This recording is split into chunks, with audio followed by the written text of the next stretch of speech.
Gusto mong guminhawa ang buhay mo? Gusto mo nang iwasan ang alkohol, sigarilyo o droga? Paano nga ba? Kung gusto mong iwasan ang alkohol, sigarilyo o droga, mahalaga na maintindihan mo ano nga ba ang nag-uudyok sa iyo na gumamit nito.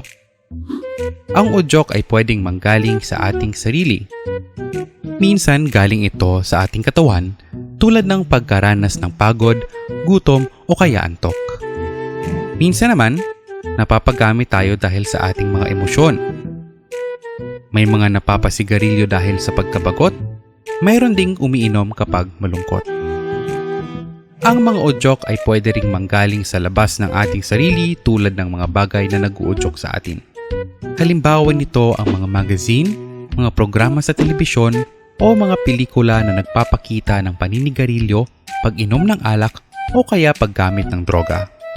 Maaari rin makaudyok ang makakita ng mga boteng walang laman o kaya mga parapernalya na kadalasang ginagamit. Minsan naman ang udyok ay galing sa ibang tao tulad ng mga kaibigan, kamag-anak o katrabaho.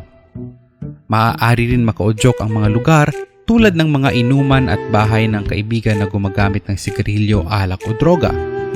Minsan, nakakaudyok din ang mga lugar kung saan kayo napapagamit noon, mga hotel o kaya mga banyo. Maaari din na pagmulan ng udyok ang mga pangyayari tulad ng mga party, concerts o kaya kapag may importanteng selebrasyon kasama ang mga barkada o kapamilya. Kung alam natin kung ano ang nag-uudyok sa atin para gumamit ng sigarilyo, alak o droga, mas may magagawa tayo para iwasan ang mga ito. Ikaw, ano ang nag-uudyok sa iyo?